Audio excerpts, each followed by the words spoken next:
My name is Pat Kusler, and I work here at the University of Washington. I'm a professor, and on behalf of our law school and all of our faculty and staff, we want to welcome you here today. As many of you know, the University of Washington was commissioned to do a study for the legislature on the Volk v. Demeerleer case and its impact. And our research team, some of which are here today, includes me, my colleague Terry Price, Tanya Karwacki is our primary research associate who did most of our qualitative research. Jacqueline Greenberg in the front there is one of our trusty research assistants, Anne-Marie Weiss and Gavin Keene. I think Anne-Marie's online and Gavin couldn't come today, but we owe all of them a great debt of gratitude because, of course, as you'll hear, we did a mountain of research on the duty to warn and protect third parties in the mental health context. Our legislative appropriation commissioned us to do a number of things. The first was a national survey of legislative and case law related to duty to warn, duty to protect third parties, and a description of how Washington's situation compares to other states' duties with respect to third parties. An analysis of the impact of Volk v. Demeerleer in the context of national law, in the context of existing Washington law, and to what extent, if any, that the Volk decision changes Washington law.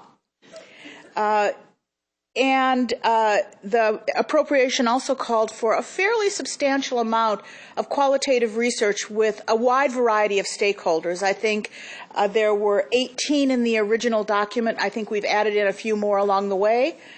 And to speak with those stakeholder groups and survey them in some cases to determine what they felt the impact of Volk v. Demeerleer would be on their practice. And finally, of course, the appropriation called for this meeting. So that is part of the job, so to speak.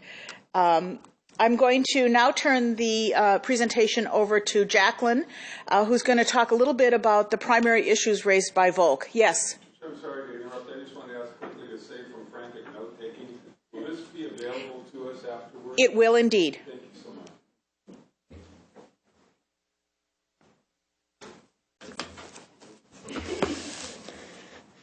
Good morning, everyone who's here with us today and online.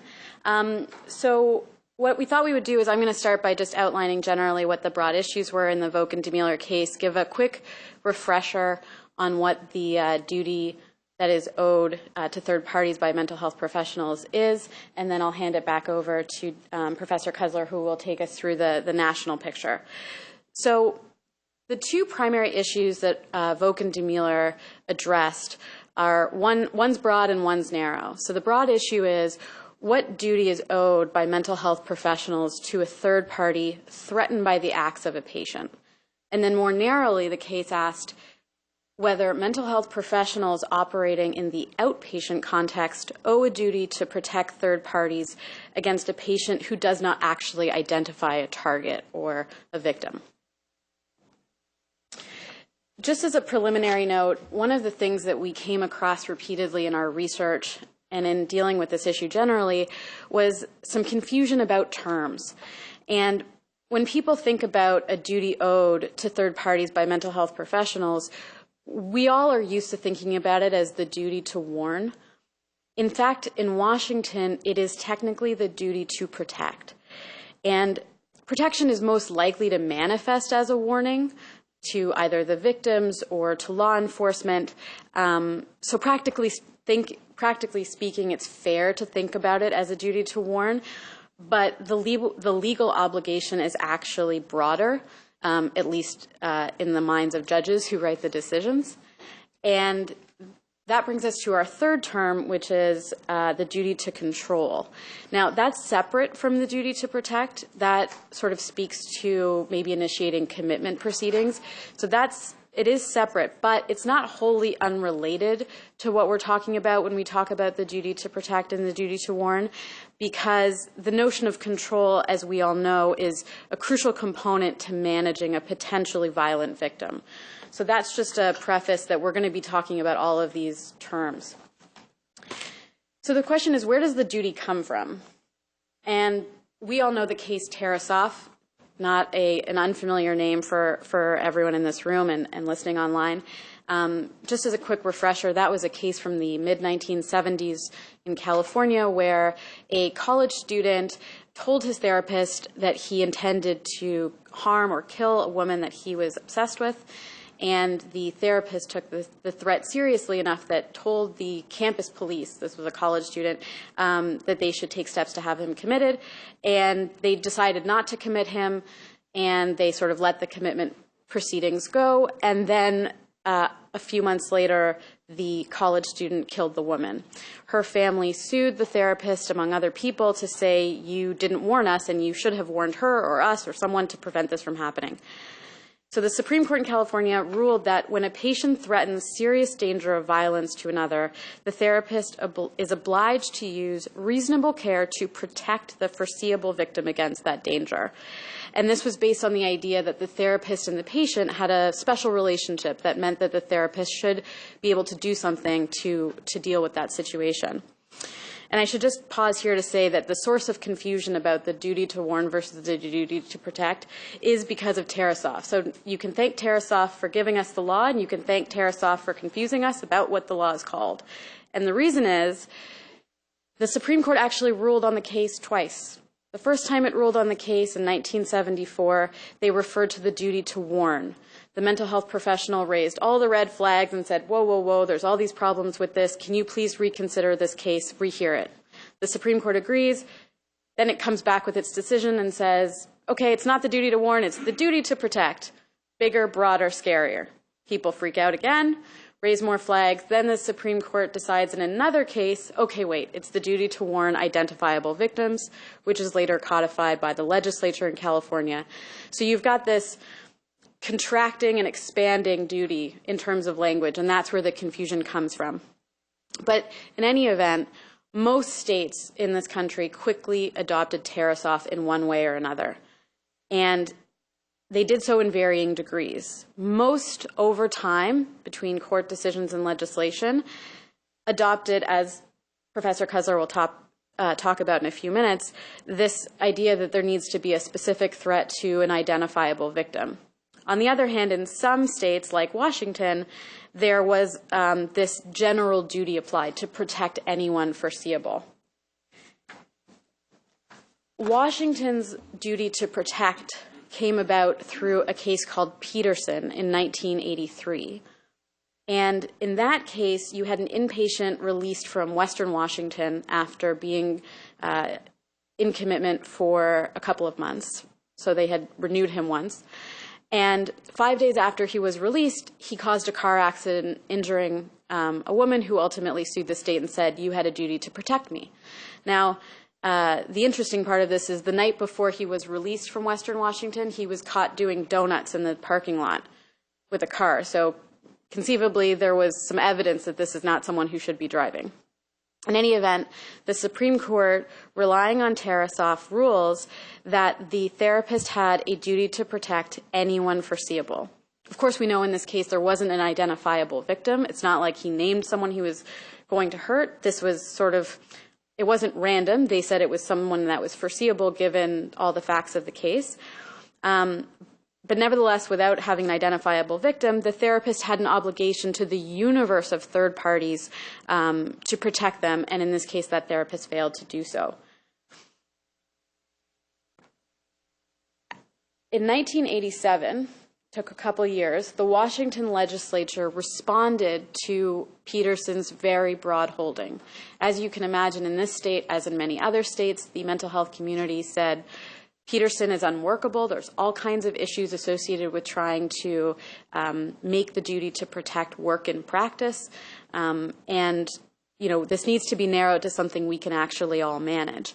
And so at that point, the Washington State Legislature came up with this provision here, RCW 7105-120. It was sub 2, now it's sub 3, but let's not get into those kinds of details here. And basically what it said is there is a duty to warn, mental health professionals have a duty to warn or provide protection to reasonably identifiable victims if a patient communicates an actual threat of physical violence. Now, the important part here is that this provision is placed under the Involuntary Treatment Act, so the inpatient context in the legislation. So that's the law that brings us up to the events leading to the Volk and Demeerleer case. So just briefly about what happened in Volk and Demeerleer. In July 2010, Jan Demeerleer, a man with a rather long history of bipolar disorder and depression, killed his ex-girlfriend and one of her sons, seriously injured another one, and then ultimately killed himself. Now, the key facts here, we've got a timeline for you on this slide, but the key facts you can see here are Jan Demeerleer intermittently sought outpatient treatment in the 10 years or so leading up to July 2010. There was a lengthy period between 2006 and 2009 where there's no records of treatment. And in April 2010, so 4 months before the event that led to the lawsuit take place, was his last appointment with Dr. Ashby, the therapist that he had seen on this intermittent basis over 10 years. And at that last appointment, although Jan Demeerleer talked about various stresses in his life, including the fact that his relationship with the victim had ended and they were trying to reconcile, he was stressed out about his job, he didn't voice any homicidal thoughts or threats. He didn't speak about threatening her. He didn't speak about threatening her children, nothing like that. Nevertheless, 4 months later, he does this gruesome thing, and the family of the victims sue Dr. Ashby and the clinic where he works, making various arguments, including sues for liability, of course, making various arguments saying that the doctor failed to warn the victims. At trial, the trial level, Dr. Ashby and the clinic were initially successful in having the case thrown out on summary judgment on the basis of applying RCW 7105-120.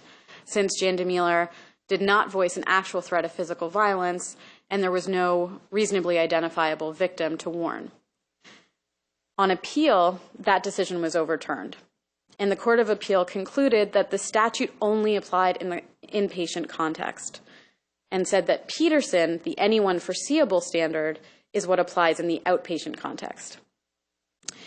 So it set up this dichotomy, which is the duty that applies. You've got the narrower duty to warn reasonably identifiable victims against actual threats of violence, or do you have to protect anyone foreseeable against a patient's dangerous propensities, their possibly dangerous actions? The Supreme Court said, we're going to apply Peterson. And what the court there said was that it actually didn't even address the legislation. It just basically said Peterson was the appropriate analog, and it affirmed that the anyone foreseeable standard applies in the outpatient context. And so what you have now as a result of this decision, which, by the way, was based, again, on this notion of a special relationship, which Professor Kusler is going to speak about in a moment, between the patient and the professional, and basically denied that control had any piece of it. And so what you have following the Supreme Court decision is this weird reality where the inpatient context has a duty, professionals working in the inpatient context have a duty to warn identifiable victims if there is an actual threat of physical violence, and the professionals in the outpatient context have a duty to protect anyone foreseeable from dangers posed by the patient. So that's where I leave you, and this is over to Professor Kusler. Oh, and I should just mention that there have been 2 cases filed since Volk, which arguably will apply in this context. The first one deals with a mother's... Yep. Oh, yeah.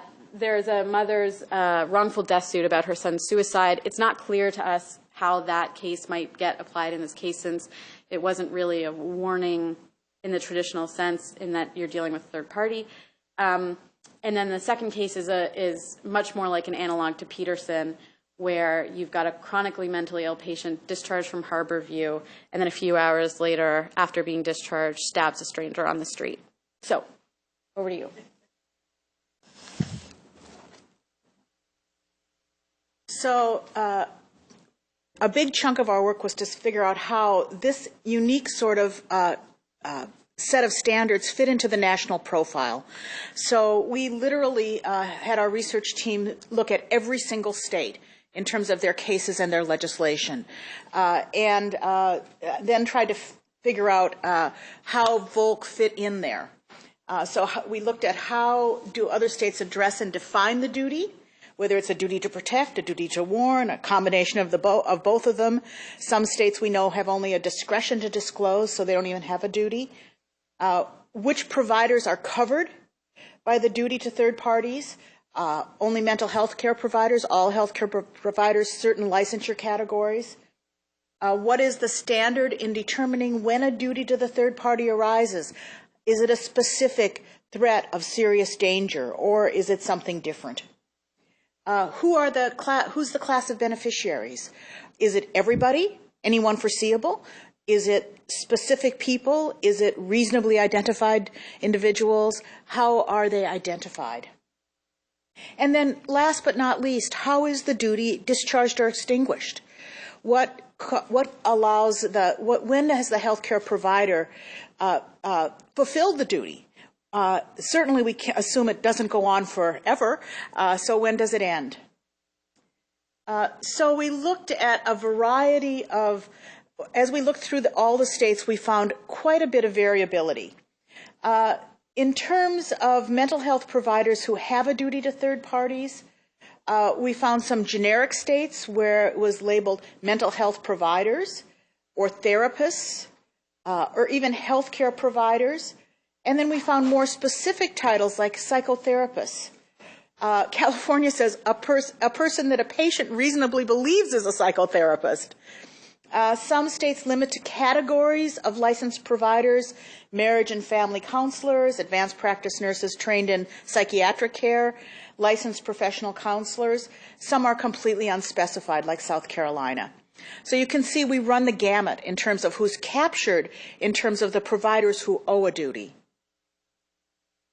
Most states recognize the duty to warn or protect third parties on the grounds of the duty in the Section 315 of Restatement 2 of torts.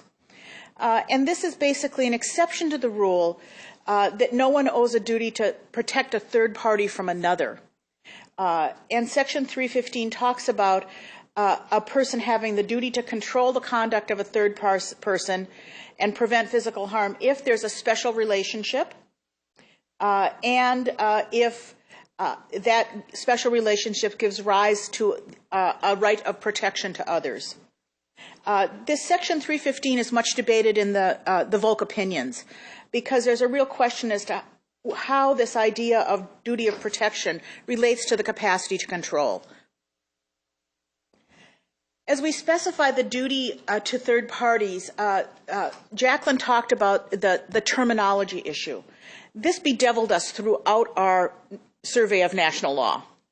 9 states use the term duty to warn. This appears to be actually an older term, but is still retained by the states on the slide. 6 states use the term duty to protect without mentioning duty to warn. 9 states provide no duty, but a discretion to disclose to third parties, but not a duty to protect or to warn. And 8 states have no duties to third parties at all in the context of mental health care. They've either not addressed it or they have specifically declined to recognize such a duty. 19 states, however, use both the terms duty to warn and duty to protect, sometimes interchangeably, sometimes in tandem. It's generally unclear. You see them portrayed here on the slides, and there's a variability in terms of whether it's a statutory duty, a common law duty, or both. Some of them have an integrally tied duty or capacity to control provision built in, and some do not. When we looked at when does a duty to third parties arise, we found that all but 2 of the states with a duty to protect or warn or warn characterize the threat triggering the duty as one which is serious, imminent, and explicit threat of physical harm or death. So they require almost virtually all the states have a very defined classification in terms of what kind of harm triggers a duty. Georgia has a duty to warn third parties of generalized threats, and Wisconsin has a broad common law duty to warn when there is foreseeability of harm. How are third party, yes? Is it okay for us to ask questions, or would you prefer us to? It's probably better to wait, and we can do them informally at the end. As we look at third-party beneficiaries and how they're identified, we have a couple of different ways of looking at them. As you can see from this slide, the majority of states use the terms reasonably identifiable victim or clearly identifiable victim. Arizona uses the terms persons within a zone of risk, i.e. parents, or other foreseeable area of danger. There's a number of states that seem to be a little bit more specific. They talk about a specific person or persons, specific, clearly identified or identifiable potential victim or endangered person. And there's a number of states that have a broader approach. Other societies, third parties without a requirement of identifiability, another individual are not specified. Now, note on the slide that some of these states are italicized. When it's italicized, it means that there essentially is no duty to warn or duty to protect, but merely a duty to disclose. So when there's a mere duty to disclose, an opportunity for a healthcare provider to disclose without fear of liability for a breach of confidentiality, we have a much broader group of folks that can be classed as beneficiaries. Of these states, you can see basically, I think there's only us that have that broad approach with respect to the actual duty as opposed to the discretion to disclose. How is the duty to third parties discharged or extinguished? When does it end? What we found here was that generally the statutes and the common law cases held that the duty would be extinguished when there was a warning of the third party victim, notifying law enforcement of the threat, or commitment of the patient. So this is the standard regardless of whether the phrasing of the duty is duty to warn, duty to protect, or duty to warn and protect. A few states provide more guidance, albeit not necessarily clear guidance. Alabama talks about taking reasonable steps and doesn't really define what those consist of. Indiana says you must prevent the patient from using violence until law enforcement arrives to take the patient, which seems like it speaks to a more emergent situation than one usually finds in most mental health care outpatient settings. Ohio, interestingly enough, has a duty to warn and to protect, and it has a pretty broad list of things that you can do. It actually speaks more to the breadth of the idea of protect, in the sense that it talks about committing the patient, notifying both law enforcement and the victim, creating a treatment plan to thwart the threat, and getting second risk assessments. So it has a much broader realm of things to do when you feel your patient is a danger to others. As we take a look at Volk in the context of Washington and national law, we have here in Washington a series of duty to warn, protect cases They involve mental health care providers, law enforcement, or both. I believe there were 13 cases. Those emerging from the outpatient therapy scenario heretofore have generally all found that either the special relationship requirement was not met, or the outpatient setting did not provide sufficient opportunity to control the patient. So a couple of those cases involved individuals in alcohol treatment outpatient settings, where the where the determination was that there was not a level of special relationship. In these cases, what had happened is the patient client had gone out, had relapsed, and then was driving a car and injured another. We also had at least one case that involved a mentally ill patient who was triaged at a mental health clinic and referred on for outpatient treatment, and then injured somebody before they got to outpatient treatment, and the determination in that case was a mere triage visit did not constitute a special relationship. We had a number of cases where the duty to protect was confined to those in which law enforcement, parole, and probation officers were supervising the perpetrator and had the capacity to control the perpetrator and prevent harm to others. We did not have a lot of cases that are directly on point to Volk or, for that matter, to Peterson. The closest is a very recent case, Binchus v. State, which was decided literally just before Volk, about a year before, within the year actually. It involved both corrections folks as well as mental health care providers. And this was a case where a recently released county jail inmate with a long history of mental illness killed and injured several people in a psychotic shooting episode. The victim survivors argued that the state owed a duty to the victims given the county had a special relationship giving rise to a duty to third parties. This special relationship was based on the fact that while he was in jail under the control, he had requested, received at various times mental health counseling, so there were mental health care providers. But ultimately, the court held that once the patient had been released, was no longer on probation, and was out of the control of the county, there was no duty to protect against foreseeable dangers. So it's probably a case that sort of merges law enforcement duties as well as mental health care duties. It was the case that was cited in parts of the opinion in the Volk case. So Volk, in context of national law, the post-Volk duty to protect any foreseeable third party is really broader than any state except for Wisconsin. And in Wisconsin, that duty is not codified in statute, but is really a common law duty in one case. I believe it's called Schuster v. Altenburg. In all but two jurisdictions, the duty is triggered by a serious, imminent, or explicit threat. Volk did not have such clarity in terms of the threat. Most states utilize Section 315 of the restatement and link the duty to warn or protect in some way to the capacity for control. And some states limit the duty to protect or warn third parties to situations emanating from inpatient commitment as opposed to outpatient commitment.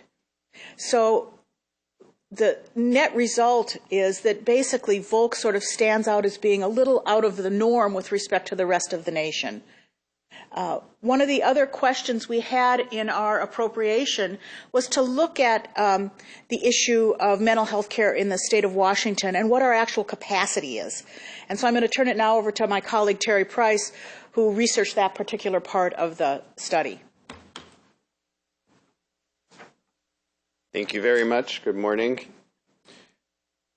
So the legislature was interested, we believe, in the question of whether or not this has changed in terms of provider capacity in the state of Washington. And the brief answer is too early to tell.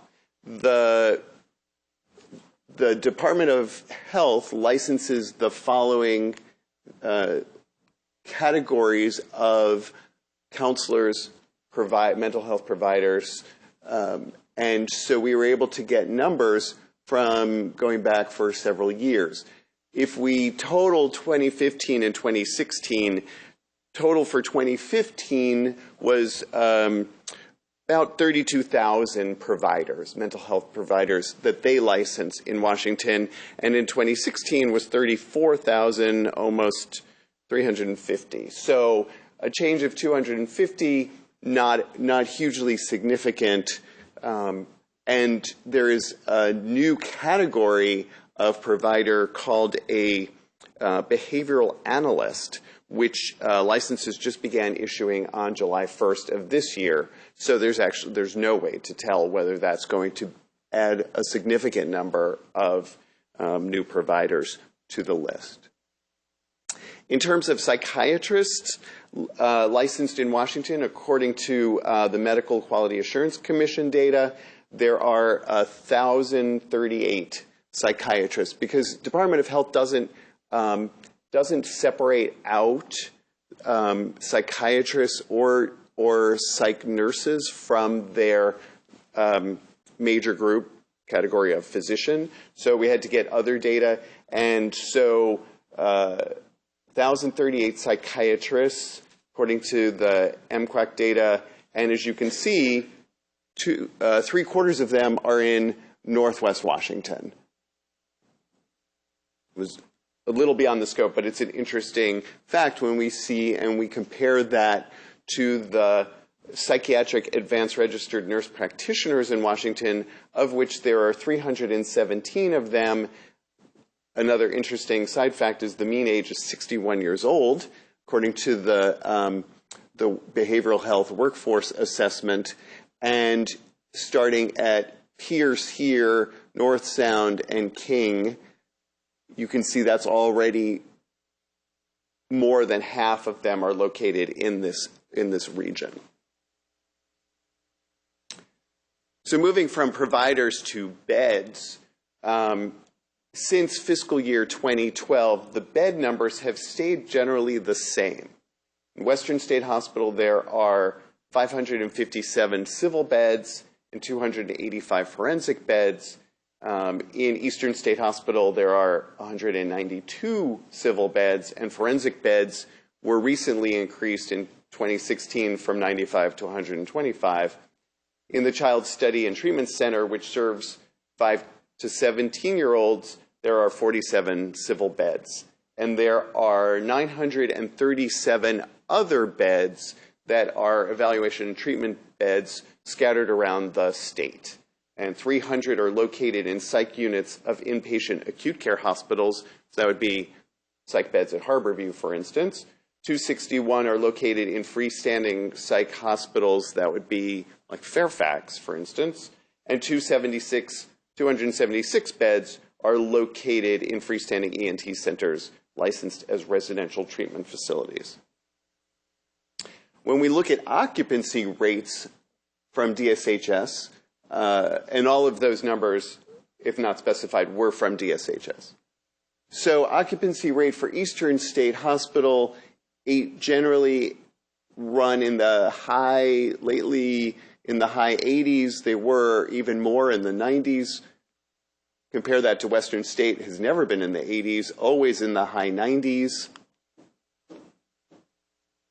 And then high 90s for the 47 beds at the Child Study and Treatment Center. Now remember, I think everyone online and in this room is well aware of that the state has a continuing issue with single bed certifications. So despite all of those other numbers, we are still running, in the last months recorded from DSHS, we're in the low to mid 800s for single bed certifications, which I think we all know are beds that are deemed to be psych beds that are in other, generally acute care hospitals.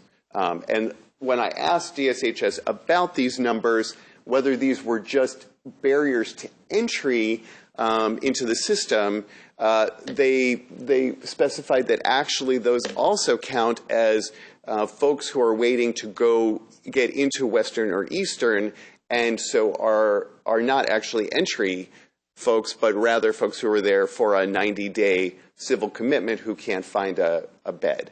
And there's lots of reasons, you all probably know way better than I do, why if Western is at 96 or 94, why they can't get to 100. I will leave that all for you to speculate on.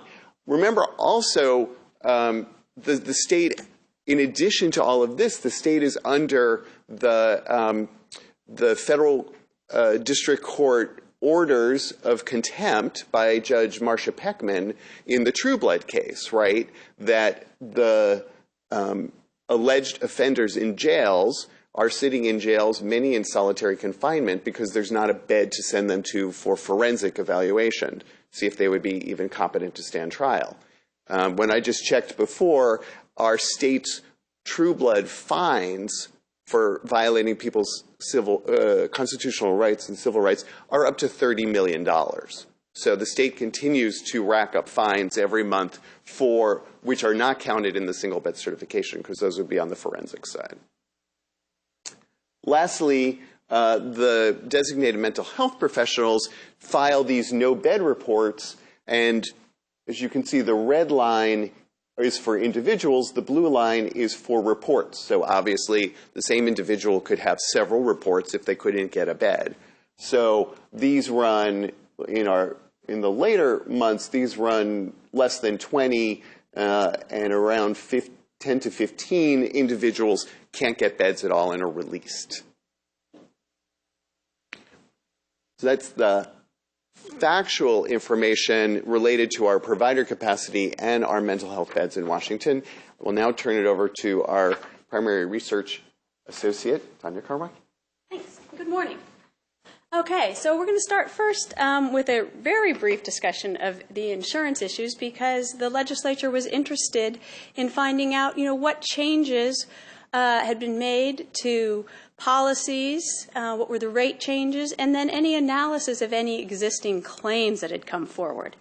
And that won't come as much of a surprise to the people who are already laughing in this room.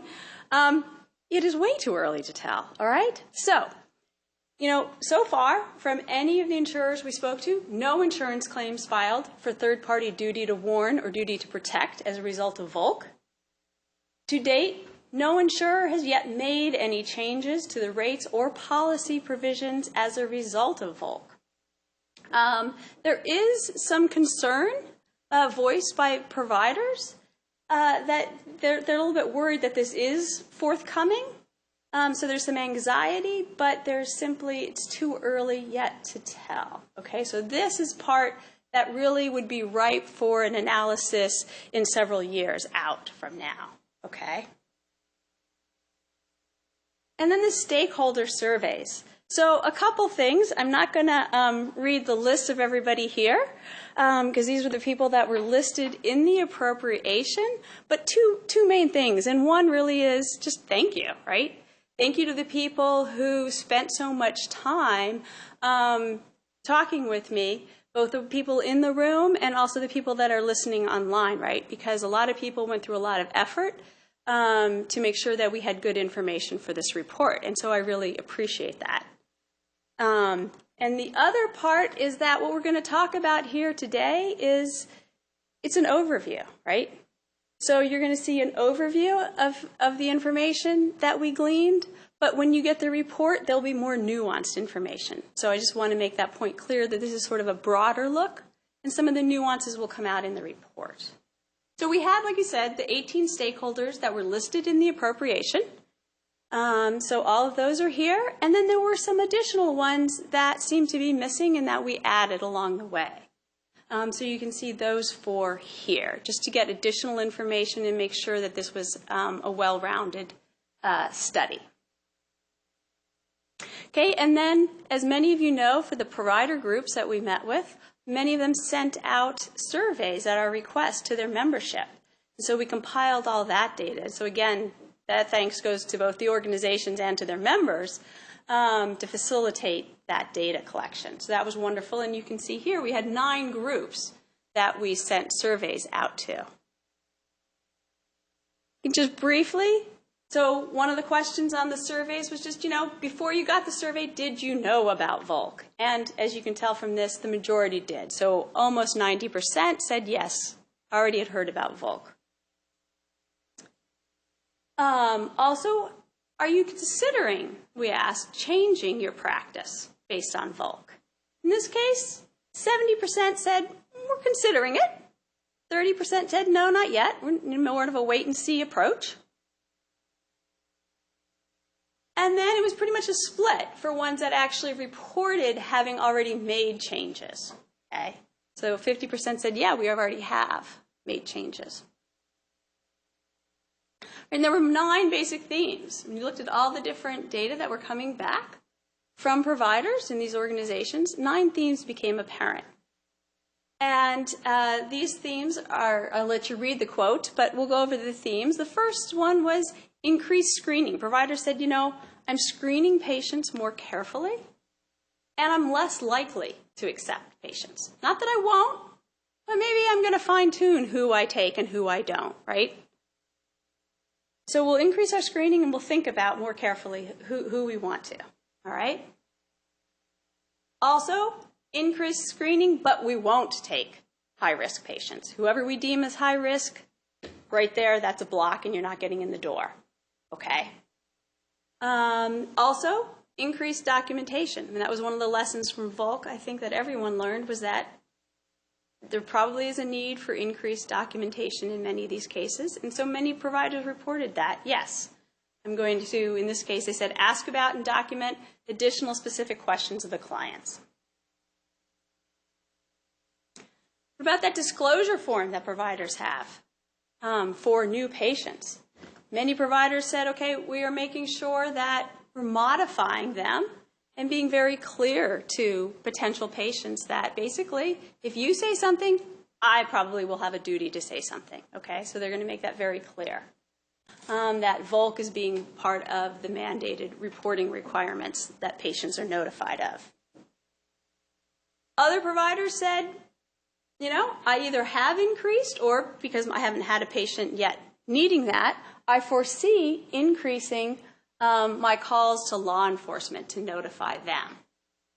Okay? And in some cases, the providers are very clear that I'm doing this just because I have to, and not because I think it's actually necessary, or in fact that law enforcement is likely to take any action. All right, the 6th one was, you did have some providers that just said, well, you know what? I've either stopped practicing or I'm seriously considering it, right? So leaving the field because of what they view as an unreasonable level of risk. You also had providers that said, this is really hard because we're now shifting how we think about patients and third parties, and we're focusing now more on potential victims and harms. And we may, in fact, be actually doing that over and above our concerns for the patient. So the duty that would normally be directly for the patient is now being overshadowed and sometimes almost replaced by this duty to, who might you harm, who might the victims be, and what might the harms that stem from that be. So I was concerned about that. The other changes made to practice, increased referrals, or again, plans to increase referrals for involuntary detainment. Right? So they're going to either call law enforcement more often or call DMHP. And then the 9th one was this idea of they've changed and made increased peer consultations. And so some organizations have incorporated that into their policies and procedures, where it would go up the chain of command more, and so there would be more eyes on a given patient situation. And other providers reported in these surveys that said, I'm doing it, but I'm doing it often just because of the liability concerns and not because I have a concern for that it may change my management of this particular patient. So these were the themes that came out of providers' responses on the surveys. And when you have the reports, you'll be able to see the full list of everyone's responses. De-identified, but there. Right. Also, when I met with stakeholders, we spent a lot of time talking about what were the perceptions of the duty owed, both pre-Volk and post-Volk. So pre-Volk, many providers would say that was what was defined in the statute. Right? That was the duty that we owed, and we were familiar with it. We thought it applied basically in all the treatment settings. And many providers made the point that we used our clinical judgment in these cases to determine what to do. And warning was generally recognized as necessary when there was an actual threat against a reasonably identifiable victim that was communicated to the provider, and otherwise, if not, there were other actions that might be possible. Okay. Post-Volk, it's a lot more confusing when you talk to people. All right? For those that think that the law really changed significantly, they're like, there's a complete lack of clarity. We don't know what duty is owed. We don't know when it begins, how to discharge it, when or if it ends.